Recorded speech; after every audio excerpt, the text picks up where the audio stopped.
Assalamualaikum warahmatullahi wabarakatuh. Alhamdulillahi rabbil alamin, wabihi nasta'inu ala umuri dunya waddin, wassalatu wassalamu ala ashrafil anbiya'i wal mursalin, sayyidina wa habibina wa qurrati a'yunina wa maulana Muhammadin wa ala alihi wa ashabihi wa man sara ala nahjihi ila yaumiddin, amma ba'd. Hadratul muhtaramin, Bapak Ibu hadirin jamaah sekalian yang dimuliakan Allah Azza wa Jal. Alhamdulillah kita bersyukur pada Allah Subhanahu wa taala pada kesempatan di siang hari ini kembali Allah mudahkan dan beri taufik kita untuk bisa sama-sama kita hadir menyambut jamuan Allah untuk melaksanakan ibadah salat duhur berjamaah, dan insyaallah akan kita lanjutkan dengan menghadiri Raudhah min Riyadil Jannah, salah satu taman surga Allah di muka bumi ini berupa majelis ilmu yang mudah-mudahan Allah mencatat setiap detik waktu kita dalam ketaatan ini sebagai pemberat timbangan amal nanti di yaumil mizan. Dan tentu kita berharap mudah-mudahan Allah berkenan membersamai kita dengan Nabi Muhammad sallallahu alaihi wasallam kelak di Jannatil Firdaus. Dan juga alhamdulillah hari ini jamaah sekalian kita sudah berada di pekan terakhir dari bulan Zulqa'dah 1447 Hijriah.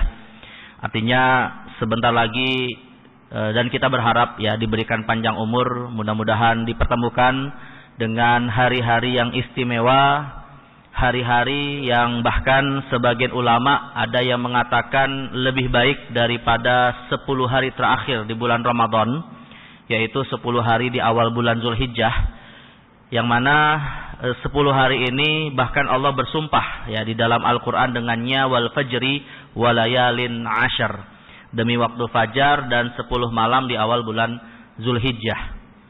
Dan tentunya jemaah sekalian, setelah kita mengetahui momentum hari-hari istimewa ini, kita juga mesti mengetahui ya kira-kira apa saja amalan yang itu sesuai dengan konteks waktunya dan juga mengandung banyak kemuliaan dan keutamaan yang besar di sisi Allah Subhanahu wa taala. Nah, di samping ibadah haji ya yang sekarang saudara-saudara kita dalam prosesnya, maka kita juga harus menyadari bahwa ibadah yang sangat dianjurkan untuk dilakukan oleh setiap muslim pada momen di bulan Zulhijjah nanti adalah ibadah kurban. Walaupun mungkin setiap tahun ini Pak kita bisa dikatakan mungkin sering diulang-ulang ya oleh banyak asatizah kita, tapi tentu kita perlu ingatkan kembali akan pentingnya ibadah ini. Dan ibadah ini jamaah sekalian, meskipun ulama nanti berbeda pendapat terkait dengan hukum melaksanakannya, namun mereka semua sepakat bahwa ibadah kurban ini adalah ibadah yang sangat utama dan mengandung pahala yang besar. Artinya kalau kita mampu melakukannya Pak, lalu kita tidak tunaikan, meskipun tidak berdosa sebenarnya, tapi sungguh kita bisa dikatakan merugi ya, karena mengabaikan kesempatan besar ini. Nabi SAW bersabda, ma'amila adamiyun amalan ahabbu ilallahi fi ayyamin nahri min ihraqid dam. Tiadalah suatu amalan yang sangat Allah cintai pada hari-hari nahar untuk dilakukan, yaitu 4 hari di bulan Zulhijjah dari tanggal 10-nya dan 3 hari tasyrik setelahnya, 10, 11, 12, 13 Zulhijjah.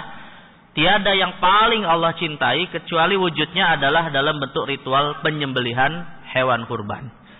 Dan Nabi SAW juga menambahkan, innaha la ya'ti yaumal qiyamati biquruniha wa asy'ariha wa azlafiha. Dan seluruh unsur dari hewan kurban itu nanti di hari kiamat akan datang sebagai saksi untuk orang-orang yang berkurban dalam rangka memberatkan timbangan amalnya. Bahkan Nabi mengatakan, wa inna dam la yaqa'u bimakanin qabla an yaqa'a 'alal ardi. Dan darah yang ditumpahkan dalam proses penyembelihan itu sebelum dia terjatuh di atas tanah sudah Allah letakkan di akhirat sana sebagai suatu kesaksian bagi orang-orang yang berkurban nantinya. Maka Nabi kemudian menutup motivasi beliau ini Pak dengan mengatakan, fatibu biha nafsan. Beruntunglah mereka yang bisa melaksanakan ibadah kurban. Nah, karena itu hari ini kita akan membahas ya dalam rangka menyambut ibadah besar ini, beribadah yang dimotivasi di dalam syariat Islam yang juga mengandung pahala yang banyak. Tapi kalau kita bicara tentang kuantitas pahalanya Pak, ada yang tahu nggak di sini? Kira-kira kuantitas pahala ibadah kurban itu apa? Karena kadang kita itu Pak juga cukup termotivasi kalau tahu dari sisi jumlah materinya. Ini kan juga bersifat materialistis. Misalnya Pak kita tahu fadilah salat berjamaah itu 27 kali lipat daripada salat sendirian. Ya, salat di Masjidil Haram 100.000 kali lipat dibandingkan salat di selain Masjidil Haram. Nah ini kan biasanya dengan angka-angka kayak gini Pak menjadi kita lebih bersemangat. Nah kira-kira kalau ibadah kurban itu berapa nilai angkanya Pak? Apalagi ini di DJP nih Pak, yang ngomongin angka-angka terus ini Pak. Ada yang tahu nggak berapa nilai pahalanya? Jawabannya Pak, ada hitungannya tapi beda-beda. Ya, beda-beda. Tidak sama antara satu orang yang berkurban itu nanti nilai pahala hitungannya tidak sama dengan yang lain. Ya, yaitu karena Nabi mengatakan bikulli sya'ratin hasanah. Pada setiap helai rambut hewan kurban ada pahala. Jadi kalau Bapak Ibu sekalian penasaran berapa pahala kurbannya nanti, sebelum disembelih hitungin satu-satu Pak. Kalau nggak ada kerjaan. Nah, jadi inilah nilai pahala yang besar dalam ibadah kurban. Nah, karena itu sekali lagi ya, kita akan membahas topik ini khusus dalam konteks hukum-hukumnya untuk mengingatkan kembali dan juga nanti beberapa praktek dalam ibadah kurban ya, mudah-mudahan semua bisa kita bahas. Yang mana kalau kita bicara tentang hukum-hukumnya jemaah sekalian, ya, setidaknya ada 4 persoalan hukum yang seringkali menimbulkan pertanyaan di masyarakat tentang ibadah kurban. Tentu yang pertama Pak adalah hukum asal ibadah kurban itu sendiri apa? Ya, jadi yang tadi saya katakan Pak, kalau misalnya ada orang mampu beribadah kurban, tetapi dia tidak tunaikan, sebenarnya apakah berpotensi dosa atau tidak? Ya. Nah dalam masalah ini sebenarnya para ulama kita awalnya Pak sepakat dulu. Ya, awalnya sepakat dulu bahwa yang namanya ibadah kurban itu diperintahkan. Ya, jadi mereka sepakat dulu Pak, ibadah kurban diperintahkan di dalam firman Allah, fasholli lirabbika wanhar. Ya, dirikanlah salat dan berkurbanlah. Nah, ini kata berkurbanlah ini Pak dari kata kerja wanhar itu merupakan suatu perintah. Ya. Nah, mungkin saya sedikit agak ini Pak, membahas sisi lain terkait dengan ayat ini ya. Ini kalau terjemahannya Pak, memang diterjemahkan berkurbanlah ya. Tapi sebenarnya an-nahru dari kata wanhar ini isyarat Pak kepada salah satu di antara 3 teknik penyembelihan hewan ternak yang disebutkan di dalam Al-Quran. Jadi kalau kita bicara teknik bagaimana menyembelih hewan kurban itu Pak, atau hewan ternak lain yang kita ingin konsumsi, Al-Quran menyebutkan setidaknya ada 3 istilah ya, atau ada 3 teknik. Yang pertama an-nahru yang disebutkan dalam ayat ini, yang kedua az-zabah, dan yang ketiga al-aqr. An-nahru, az-zabah, al-aqr. Nah, istilah-istilah ini Pak semuanya diterjemahkan menyembelih hewan gitu ya. Tapi sebenarnya dengan teknik dan metode yang berbeda. Kalau an-nahru itu adalah metode penyembelihan hewan ketika dia dalam posisi berdiri. Itu an-nahru. Nah, dalam hal ini hewan apa Pak yang bisa disembelih tidak perlu dijatuhkan tapi cukup posisi berdiri saja? Hah? Unta, ya, atau kalau mau nyoba-nyoba zebra nggak apa-apa Pak, silakan. Ya bayangkan Pak, orang mau nyembelih zebra mau dijatuhin dulu gimana tuh? Itu unta. Jadi unta itu Pak, ya silakan nanti lihat di YouTube gitu ya. Unta itu kalau disembelih nggak mesti dijatuhkan. Makanya orang yang ahli menyembelih unta Pak itu bisa saja hanya kurang dari 1 menit dia nyembelih sampai 5 ekor unta.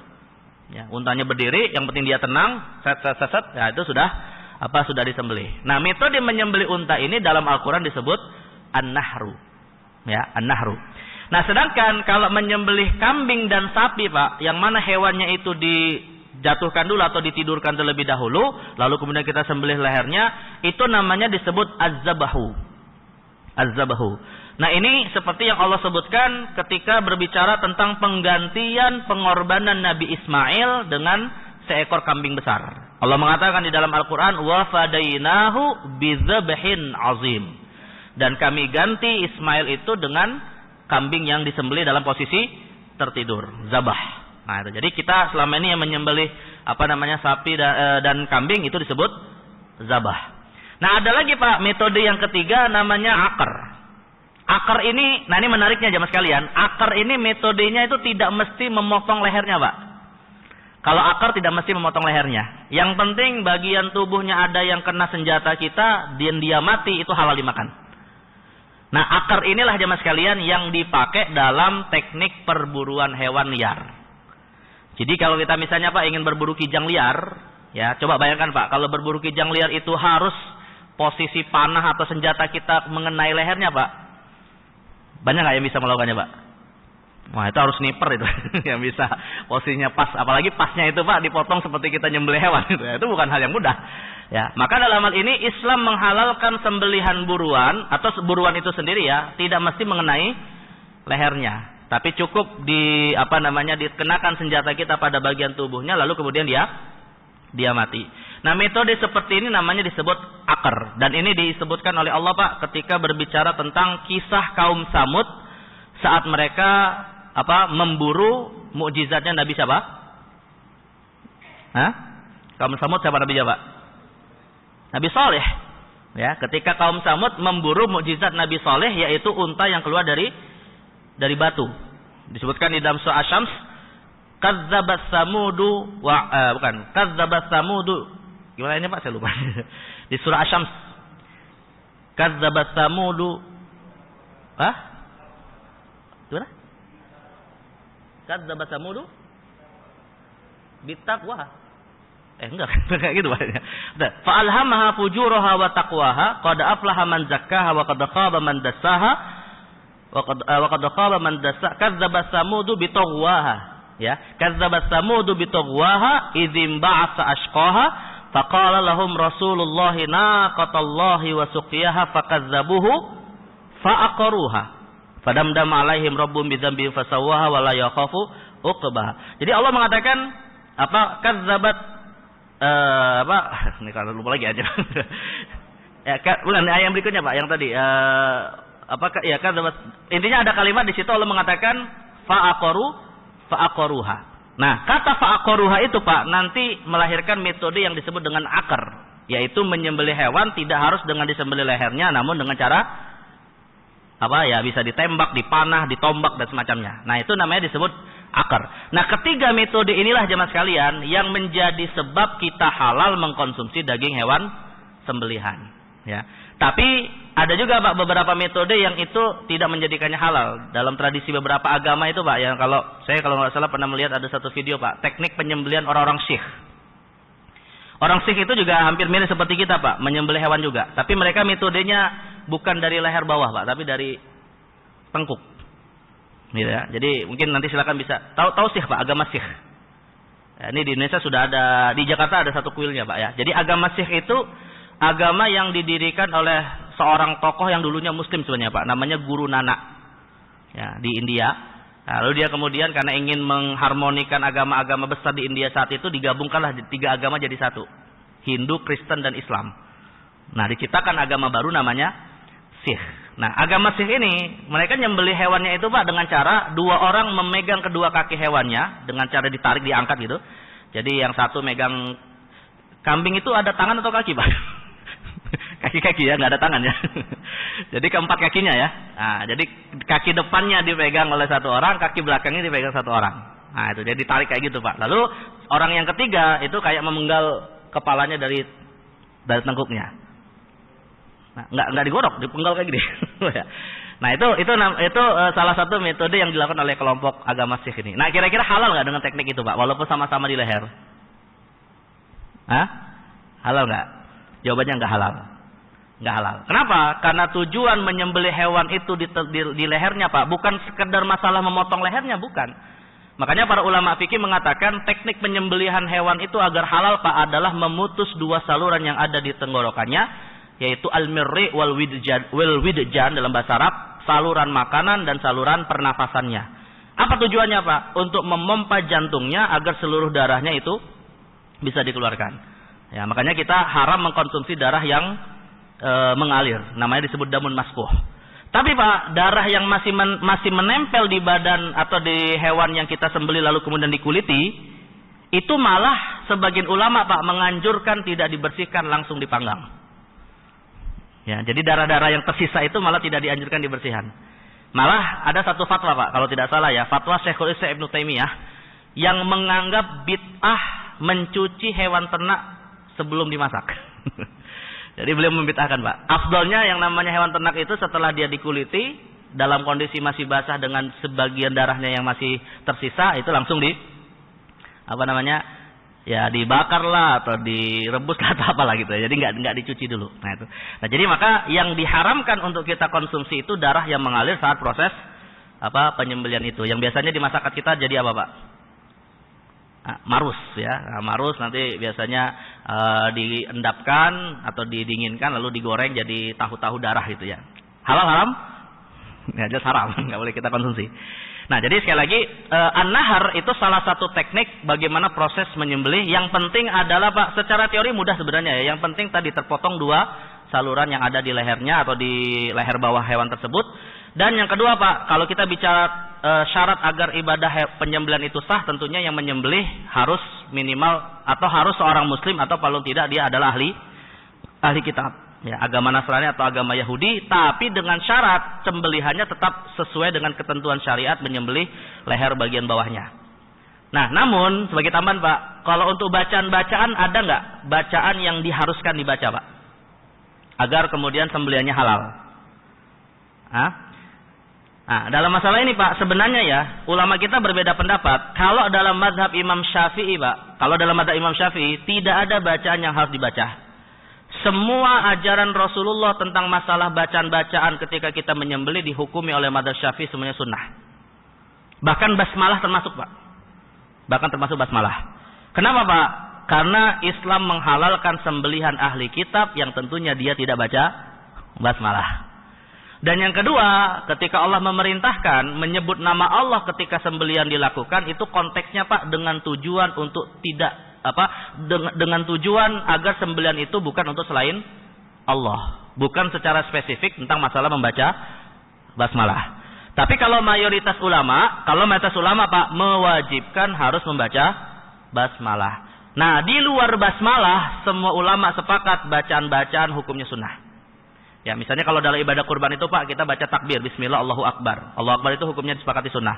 Atau sebelum menyembelih dan membaca basmalah, kita baca inni wajjahtu wajhiya alladzi fataras samawati wa adhani fa ma ana minal musyrikin. Nah, itu hukumnya juga sunnah. Termasuk doa khusus dalam ibadah kurban, Allahumma hadza minka wa ilaika.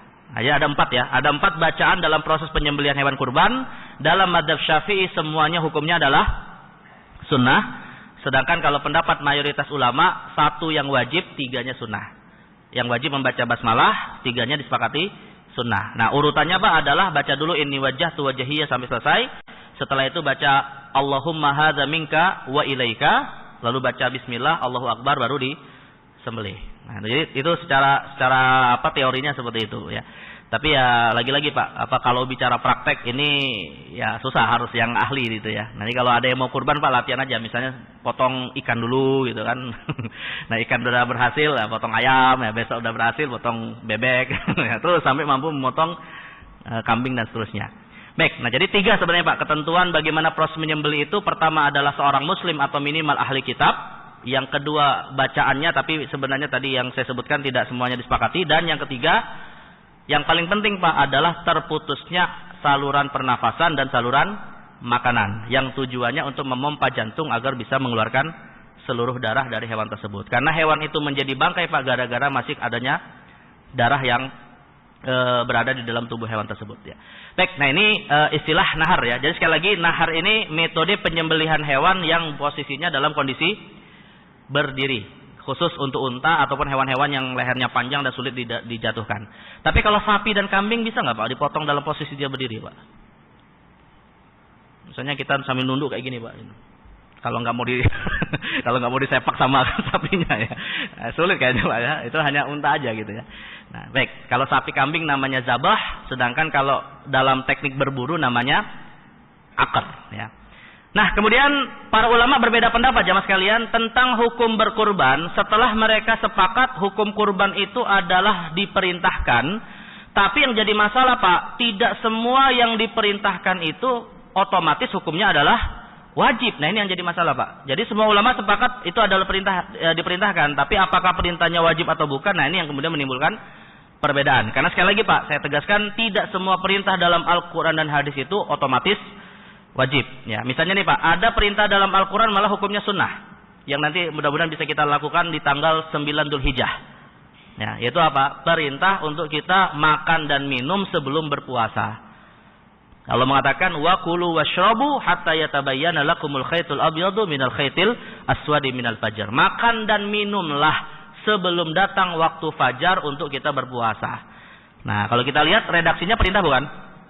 Perintah. Artinya perintah untuk makan sahur sebelum kita berpuasa. Tapi semua ulama sepakat Pak, perintah dalam ayat ini hukumnya sunnah, bukan wajib. Bahkan ada Pak, perintah hukumnya mubah. Ya, artinya bukan wajib, bukan sunnah. Yaitu perintah dalam An-Nisa ayat 3, fankihu ma tabalakum minan nisa'i masna wa thulatha wa ruba. Nikahlah ya dengan wanita yang kau sukai 2, 3 atau 4. Berarti perintah untuk apa, Pak? Poligami kan? Nah, perintah poligami dalam ayat ini perintah wajib, sunnah atau mubah? Sunnah atau wajib? Hah? Pilih yang mana nih? Yang wajib atau sunnah atau mubah? Kalau banyak yang mengatakan wajib, wah, nih masalah Pak, karena saya mendapati para pendosa-pendosa yang nggak berani melakukannya Pak. Nah, jadi perintah dalam ayat ini bukan perintah wajib, bahkan bukan perintah sunnah Pak. Kata Syekh Wahbaz Zuhaili di dalam tafsirnya Al-Amru lil Ibahah. Perintah dalam ayat tentang poligami ini adalah perintah mubah. Nah, jadi tidak dianjurkan, tapi juga tidak dilarang. Artinya pada level mubah saja. Nah, maka kembali kepada masalah surat Al-Kautsar ayat 2 ini, apa makna dari perintah pada ayat tentang masalah berkurban ini? Para ulama terpecah menjadi 2 mazhab ya. Mayoritas ulama mengatakan perintah dalam ayat ini adalah perintah sunnah muakkadah. Jadi bukan perintah wajib Pak. Artinya kalaupun misalnya mampu dan tidak mau berkurban ya tidak masalah ya. Kenapa? Karena Nabi SAW hanya menawarkan, tidak sampai menegaskan perintahnya Pak. Kata Nabi, idza dakhalal ashru wa arada ahadukum an yudhi fala yamassa min sya'rihi wala min basyarihi syai'an. Jika sudah memasuki 10 hari di awal bulan Dzulhijjah dan ada yang ingin berkurban, maka jangan cukur rambut dan potong kukunya. Nah, kalau kita lihat redaksi hadisnya Pak, khususnya yang saya warnai merah ya, dan ada yang ingin berkurban. Berarti dalam hal ini Nabi hanya menawarkan saja atau memerintahkan untuk dilakukan? Menawarkan saja Pak. Dalam arti kalau ingin berkurban ya alhamdulillah, kalau tidak ingin ya tidak masalah. Apalagi jemaah sekalian dikuatkan dengan hadis riwayat Imam Ahmad di mana Nabi mengatakan salasun hunna alayya faraid walakum tatawwu. Ada 3 perbuatan atau 3 amalan yang hukumnya wajib atas diriku kata Nabi, tapi sunnah bagi umat. Al-witru wan nahru wa salatud duha. Salat witir setiap malam, berkurban setiap tahun dan melaksanakan salat duha. Jadi dalam hadis ini Pak, Nabi menyamakan hukum berkurban dengan hukum salat witir dan duha. Yang kita tahu hukumnya adalah sunnah. Berarti ibadah kurban juga hukumnya sunnah. Nah, maka berdasarkan dalil-dalil ini mazhab mayoritas ulama yaitu Maliki, Syafi'i dan Hambali menyimpulkan perintah dalam surah Al-Kautsar ayat 2 itu adalah perintah anjuran saja. Nah, tetapi anjurannya Pak bukan sunnah biasa. Karena Nabi setiap tahun melakukannya, bahkan wajib atas diri beliau, naik peringkatnya menjadi sunnah muakkadah. Nah, definisi sunnah muakkadah ini Pak, ini yang perlu saya tegaskan. Biasanya kita cukup mendefinisikannya pada kalimat jika dilakukan berpahala, ditinggalkan tidak berdosa kan? Padahal ada definisi tambahan Pak yang jarang disebutkan oleh para ustaz fikih gitu, yaitu mayusabu fa'iluhu wa la yu'aqabu tarikuhu wa yastahiqqul laumah. Sesuatu yang jika dilakukan berpahala, ditinggalkan tidak berdosa, tapi jika mampu melakukannya dan tidak melakukannya, dia termasuk merugi. Bahkan bukan hanya merugi Pak, layak untuk dicela. Nah, jadi memang tidak berdosa Pak, tapi layak dicela. Kenapa? Karena mengabaikan kesempatan besar dari ibadah yang sangat dianjurkan. Nah, jadi maka bukan kita kemudian menyepelekan ibadah kurban seakan-akan hukumnya sebatas sunnah biasa. Ya, kalau bisa kita punya komitmen untuk melakukannya. Nah, sedangkan kalau dalam mazhab Hanafi Pak, hukumnya malah wajib. Dalam arti mazhab Hanafi ini menegaskan Pak, yang mampu melakukannya atau memenuhi syaratnya tapi tidak dia tunaikan, maka bisa berpotensi berdosa. Nah, mereka dalam hal ini Pak mendasarkannya kepada dalil apa? Ya, mereka mendasarkan kepada hadis yang diriwayatkan oleh Imam Ahmad, dan hadis ini adalah hadis favoritnya panitia kurban karena sering kali dipasang di spanduk. Yaitu hadis Nabi yang mengatakan man kana lahu sa'ah wa lam yudhi fala yaqrabanna musallana. Barang siapa memiliki kelapangan harta tapi dia enggan menyembelih hewan kurban, jangan dekati tempat salat kami. Nabi SAW Pak menggambarkan seperti orang yang bukan muslim. Tidak boleh mendekati masjid. Nah, jadi maka berdasarkan ancaman ini Pak, mazhab Hanafi memberikan kesimpulan hukum bahwa kurban adalah wajib. Nah, tetapi Pak, sebenarnya mazhab Hanafi ini meskipun mereka mewajibkan ibadah kurban, mereka menetapkan sejumlah syarat yang cukup longgar sebenarnya Pak. Artinya tidak semua orang mampu itu wajib kurban ya. Dalam hal ini mereka menetapkan 4 syarat agar kurban itu hukumnya wajib. Yang pertama adalah dia seorang muslim, maka non muslim tidak wajib berkurban walaupun dia mampu. Tapi nanti kita akan sedikit bahas Pak. Kalau misalnya ada teman kita kebetulan orang Nasrani ingin ikut patungan kurban, boleh apa enggak?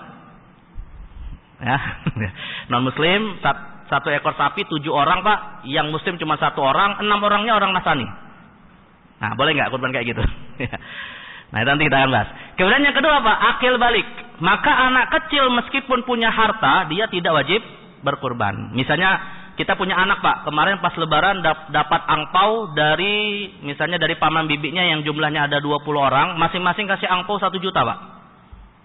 Nah, ini beruntunglah yang punya anak paman bibinya kayak gini Pak. Jadi 20 orang ngasih angpau berapa totalnya Pak? 20 juta ya. Lalu bisa nggak beli seekor kambing?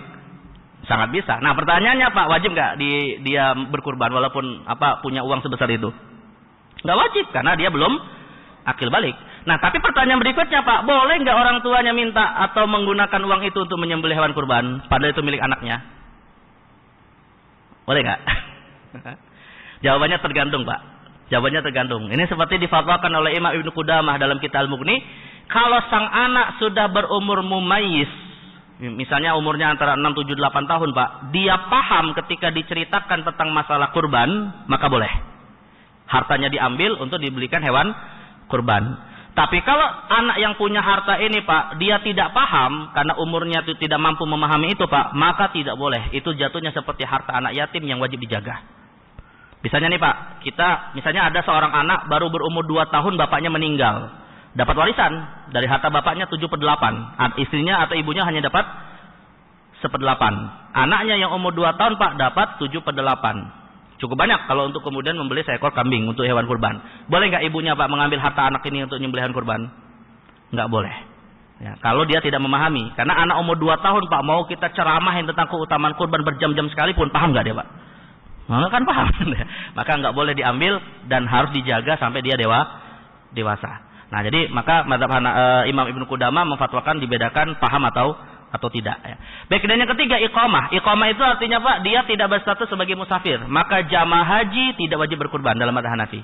Sebab jamaah haji statusnya sebagai musafir dan memang sedang fokus melaksanakan ibadah haji. Dan yang keempat, nah ini yang sebenarnya agak longgar, mampu dengan standar sebagai muzaki zakat mal. Artinya Pak, yang wajib berkurban dalam mazhab Hanafi adalah mereka yang memiliki surplus kekayaan di atas standar nisab emas 85 gram. Nah, jadi syaratnya sangat longgar sebenarnya Pak ya. Artinya gini Pak, 85 gram emas, kalau sekarang per gramnya anggaplah 2,7 atau 2,8 ya. Misalnya di total 240 juta rupiah. Sudah wajib nggak kurban Pak? Belum wajib. Belum wajib karena itu baru nisabnya. Artinya harus ada surplus lebihnya dulu. Misalnya ada uang sebesar 250 juta, nisabnya 240. Nah, 10 juta itulah yang dalam mazhab Hanafi Pak wajib dipakai untuk hewan kurban. Nah, tapi kalau misalnya di bawah itu Pak, ya dianjurkan saja, tidak sampai wajib. Nah, makanya dalam hal ini mazhab Hanafi sebenarnya ya semacam mengingatkan kepada orang-orang yang kaya Pak, kalau sudah di atas hartanya nisab zakat emas, tetap tidak mau berkurban Pak. Nah, saya katakan, kata Bang Roma, terlalu Pak ya. Kenapa? Karena standarnya juga cukup tinggi gitu ya. Nah, maka dalam hal ini terlepas ada perdebatan ini Pak, ya sebaiknya kita menunaikan. Baik, kemudian jemaah sekalian, selain para ulama kita berbeda pendapat tentang hukum asal dari ibadah kurban, mereka dalam hal ini jemaah sekalian umumnya menyepakati ada 2 kondisi di mana kurban bisa menjadi wajib. Ya, ada 2 kondisi Pak di mana penyembelihan hewan kurban itu menjadi wajib. Yang pertama adalah kurban nazar dan yang kedua adalah kurban ja'al. Nah, bedanya apa Pak ya? Kurban nazar jelas Pak, kita udah paham, yaitu seseorang yang bernazar untuk dia menyembelih hewan kurban karena suatu sebab. Misalnya ada seorang berkata Pak, saya akan bernazar kalau anak saya lulus ujian masuk kuliah favorit misalnya, maka tahun ini saya akan berkurban. Meskipun hewan kurbannya belum dimiliki Pak, sudah wajib. Atas dasar nazar, bukan atas dasar kurbannya, ya. Nah, sedangkan kalau kurban ju'lu, Pak, ini perbedaannya dengan kurban nazar adalah kurban ju'lu ini wajibnya karena diikrarkan setelah dimiliki. Jadi misalnya gini, Pak, kita beli seekor kambing, tanggal 1 Dzulhijjah kita beli seekor kambing. Nah, lalu setelah kita beli, Pak, kita bilang, kambing ini nanti saya akan potong kurban. Bukan diniat dalam hati, Pak, ya, tapi diikrarkan dengan lisan. Tidak pakai nazar, pokoknya diikrarkan saja. Kambing ini nanti saya akan potong di saat Idul Adha. Atau, Pak, bisa jadi sebagai jawaban atas pertanyaan. Misalnya kita beli kambing, Pak, lalu ada orang yang nanya, "Pak, itu kambing untuk apa?" Maka kita kemudian langsung otomatis mengatakan untuk dipotong kurban nanti. Maka ucapan ini, Pak, sudah menjadikan kambing ini wajib dipotong kurban. Artinya, Pak, beli tanggal 1 Dzulhijjah lalu diikrarkan, tanggal 5 lagi butuh uang, boleh nggak dijual? Nggak boleh. Karena sudah wajib dipotong. Bahkan jamaah sekalian, seandainya sebelum tanggal 10 Dzulhijjah kambing yang sudah diikrarkan ini kemudian mati atau hilang, Pak, wajib nggak diganti? Wajib diganti. Tapi kalau nggak punya uang gimana, Pak? Sampai tanggal 13 Dzulhijjah. Kan wajib tadi. Wajib kurban, tapi hilang atau mati, nggak sempat dipotong, sampai tanggal 13 Dzulhijjah nggak punya uang untuk bisa menggantinya. Nah, gimana tuh, Pak? Dosa nggak? Jawabannya, Pak, tetap terbebankan pada dirinya sampai dia mampu. Dan tidak mesti menunggu Idul Adha tahun depan. Seandainya di bulan Muharram 1 bulan berikutnya sudah punya kemampuan harta untuk bisa menyembelih seekor kambing, maka wajib ditunaikan.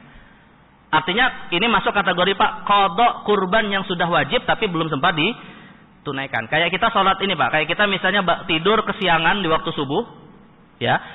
Waktu sholat subuh kan sampai terbit matahari, Pak. Tapi kita karena ketiduran bangun jam 9 pagi misalnya. Nah, 9 pagi itu wajib nggak sholat subuh? Hah? Ya wajib sebagai qadha. Maka kurban juga demikian, Pak. Kalau memang sudah wajib, tapi tidak bisa ditunaikan karena kemampuannya yang tadi tidak bisa dia ganti, maka tidak mesti menunggu tahun depan, saat mampu itu wajib dipotong kurban. Dan tidak usah cari panitia kurban. Kenapa? Ya udah bubar, Pak, panitianya. Jadi potong sendiri, bagi-bagi sendiri sama masyarakat, gitu ya. Nah, jadi sekali lagi dua kondisi ini kurban menjadi wajib. Nah, selain itu jamaah sekalian, yang harus diketahui juga, Pak, pada posisi kurban wajib ini adalah tidak boleh dimakan oleh yang berkurban. Nah, disinilah, Pak, panitia kurban harus paham mana kurban wajib, mana kurban tidak wajib.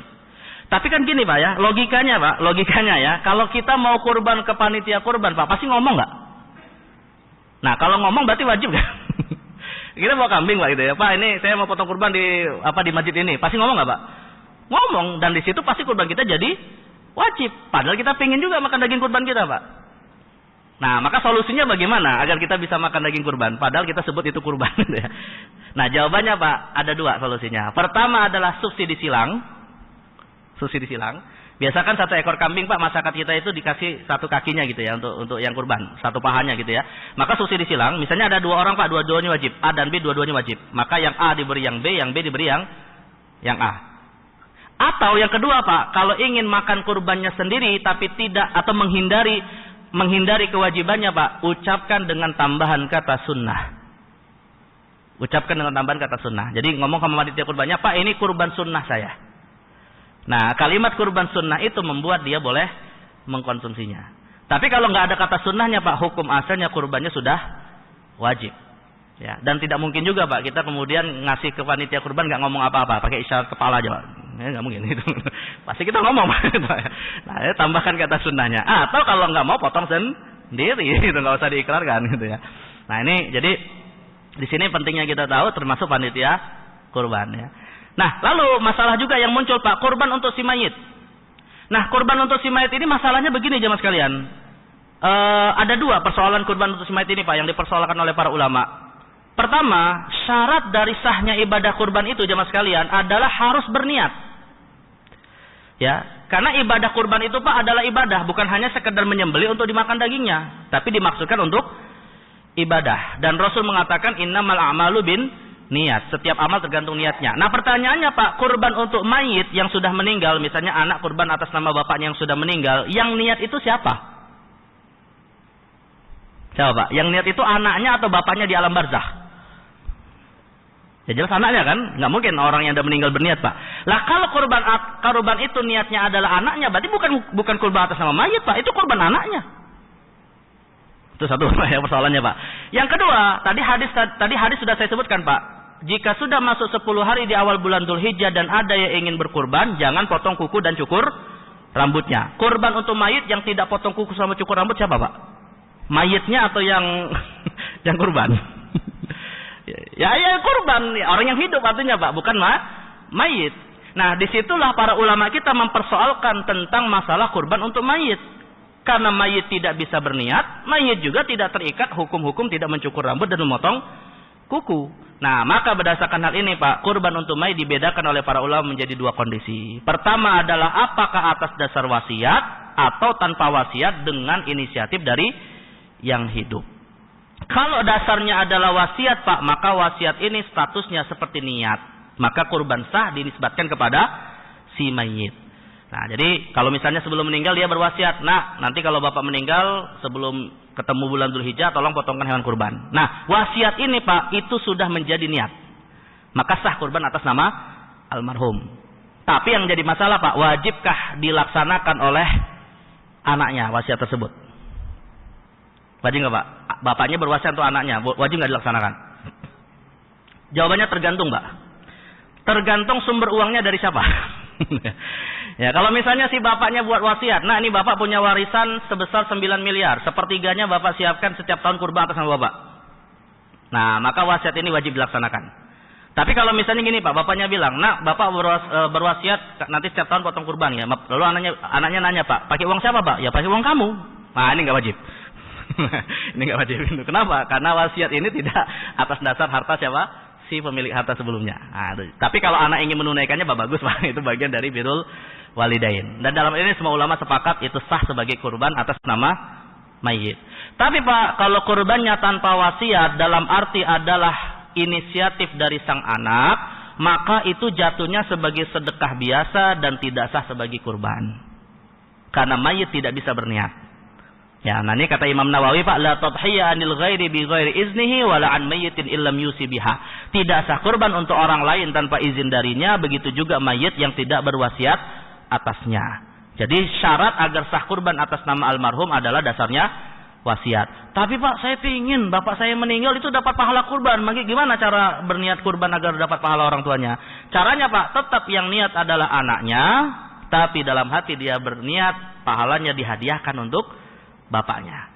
Jadi niat kurban atas nama orang meninggal itu bukan langsung diatasnamakan kepada almarhum, tetap atas nama yang hidup, tapi dia niatkan pahalanya untuk yang meninggal. Dan tidak terbatas pada orang tuanya saja Pak. Siapapun yang ingin dia niatkan pahalanya sampai kepada mereka, maka bisa dia niatkan. Nah, masalah sampai atau tidak sampai Pak, ya silakan dipraktekkan nanti ketika di alam barzah. Anaknya kurban ya, kira-kira sampai apa enggak, itu bisa dibuktikan langsung. Ini masalah sampai atau tidak itu bukan urusan kita Pak, itu urusan siapa? Ya urusan Allah gitu ya.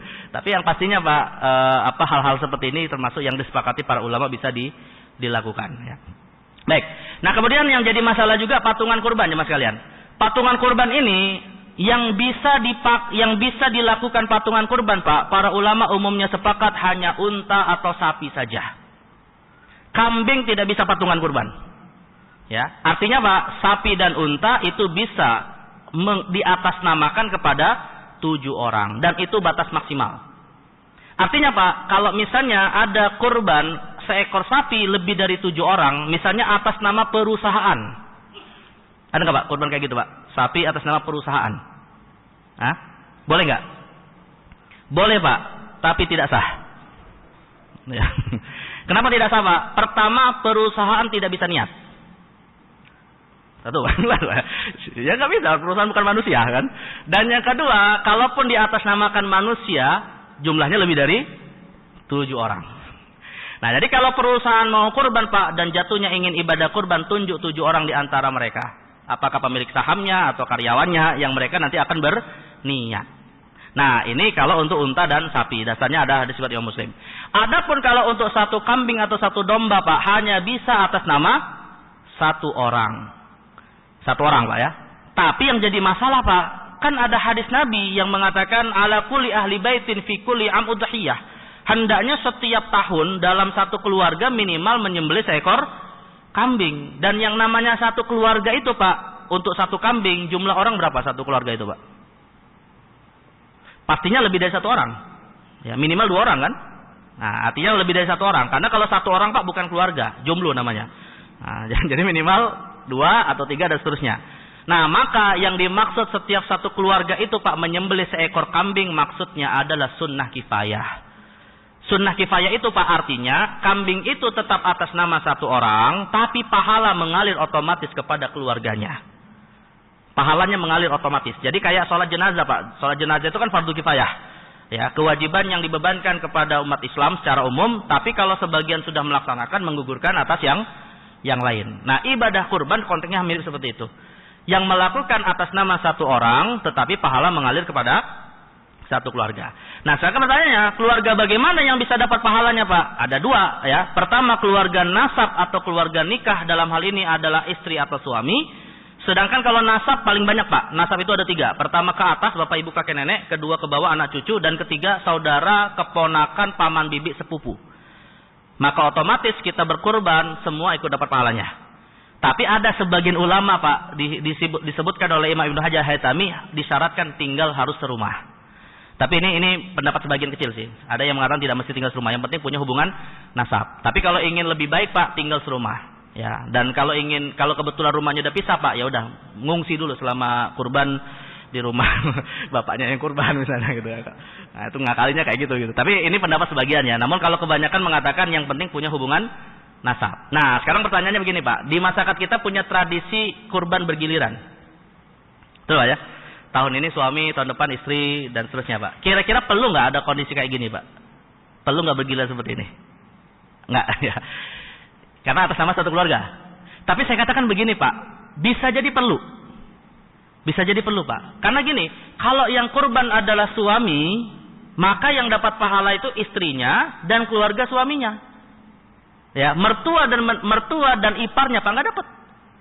Ya, karena yang tadi kan keluarga suami itu berarti orang tua, anak, saudara. Ya, sedangkan pihak besan, keluarga dari siapa? Istrinya nggak dapat. Nah, disitulah istrinya protes Pak, gantian tahun depan. Nah, muncullah tradisi apa?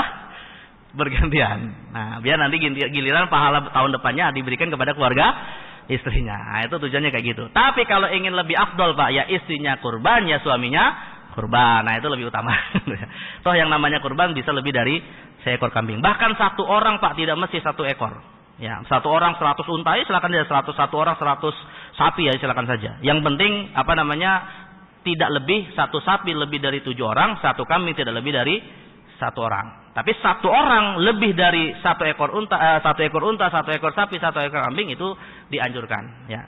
Nah, jadi ini maksud dari 1 kambing 1 keluarga. Nah, terakhir jamaah sekalian ya, terakhir adalah berbeda niat dalam patungan 1 unta atau 1 sapi Pak. Tadi kan 1 unta 1 sapi berapa maksimal? 7 orang. Nah, pertanyaannya Pak, 7 orang ini apakah semuanya harus niat kurban? Nah, tadi yang saya sebutkan di awal Pak, bagaimana kalau 7 orang ini yang muslim ingin berkurban cuma 1, sisanya non muslim? Ya. Atau bisa jadi Pak, semuanya muslim Pak, 7 orang itu semuanya muslim, tapi yang kurban cuma 1 orang saja Pak, 6 orangnya pedagang daging mau dijual lagi. Nah, boleh nggak kayak gitu? Atau 1 orang kurban, 1 orang akikoh, yang lain mau dagang. Nah, dalam masalah ini Pak, ulama kita berbeda pendapat. Ya, saya pernah saya ditanya masalah ini di salah satu kantor pajak Pak, bukan di sini ya, kantor pajak yang lain.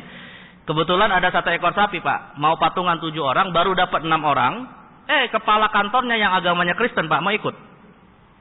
Nah, disitulah nanya sama saya gitu. Ini gimana nih Ustaz? Ini 6 orang Muslim, 1 orang Kristen, gimana nih? Karena di satu sisi mereka khawatir kurbannya nggak sah Pak, karena ada unsur non muslimnya. Tapi kalau mau nolak juga, nggak enak juga kepala kantornya. Nah, akhirnya saya katakan Pak, nggak usah khawatir. Alhamdulillah ulama kita beda pendapat. Nah itu, artinya di tengah perbedaan itu ada solusi. Walau ya kita akui Pak, tetap ada perbedaan gitu ya. Tetapi alhamdulillahnya Pak, mayoritas ulama membolehkan. Ya, dalam arti ada 3 pendapat. Pendapat yang pertama, mazhab Maliki mengharuskan semua niatnya kurban. Kalau satu saja tidak niat kurban Pak, maka tidak sah dan jatuhnya sedekah biasa. Ini mazhab Maliki. Tapi kalau mazhab Hanafi Pak, membolehkan niatnya beda, tapi semuanya harus ibadah. Mau kurban, akikah, nazar, bayar dam, intinya semuanya ibadah. Nah, yang paling leluasa Pak adalah mayoritas dari mazhab Syafi'i dan Hambali. Mazhab Syafi'i dan Hambali membolehkan niatnya ibadah dan selain ibadah. Artinya kalau yang kurban cuma 1/7 saja, sisanya bukan orang yang mau berkurban, nah itu boleh dalam mazhab Syafi'i dan Hambali. Tapi nggak usah dipotong oleh panitia kurban. Biar panitia kurbannya nggak kebingungan, potong sendiri aja. Ya. Yang penting Pak, sebagai penutup ya, yang penting Pak, syaratnya yang niat tidak berkurban tidak boleh melanggar syariat. Kalau misalnya nih ada teman kita dari kalangan Nasrani misalnya Pak ya, ingin ikut patungan kurban, kita harus tanya. Kira-kira apa tujuan kamu mau ikut patungan kurban? Kalau dia bilang, ya saya hanya ingin ikut memeriahkan saja Idul Adha untuk bisa makan daging bersama umat Islam, ya kita terima Pak. Ahlan wa sahlan. Tapi kalau dia bilang, Pak, saya ikut patungan kurban ya untuk Yesus. Nah ini nggak boleh Pak.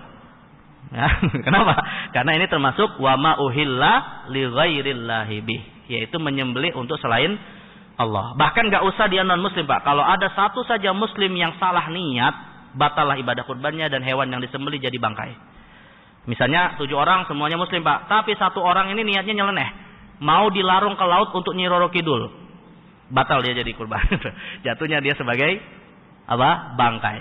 Nah, walaupun sembelihnya benar Pak, tapi salah niatnya, salah tujuannya, maka menjadi bangkai. Nah, jadi sekali lagi kesimpulannya, kalau non muslim ingin ikut berkontribusi ya kita persilakan, tapi dengan syarat niatnya tidak bertentangan dengan syariat Islam ya. Baik, ini jamaah sekalian mungkin yang bisa saya sampaikan. Sebenarnya masih ada yang lain ya, tapi karena waktu juga yang membatasi kita, mudah-mudahan nanti bisa di-share saja apa PPT-nya untuk dipelajari secara mandiri ya. Sekali lagi kita berharap mudah-mudahan diberikan kesempatan untuk bisa melaksanakan ibadah kurban ini dengan sebaik-baiknya. Allah berikan kemampuan kita untuk setiap tahun melaksanakan ibadah kurban ya. Amin ya rabbal alamin. Baik, kita cukupkan jemaah sekalian. Ya. Baik, mari kita tutup dengan doa kafaratul majlis. Subhanakallahumma bihamdika asyhadu an la ilaha illa anta astaghfiruka wa atubu ilaik. Wa sallallahu ala sayyidina Muhammadin nabil ummi wa ala alihi wa sahbihi wa barak wasallam. Wassalamualaikum warahmatullahi wabarakatuh.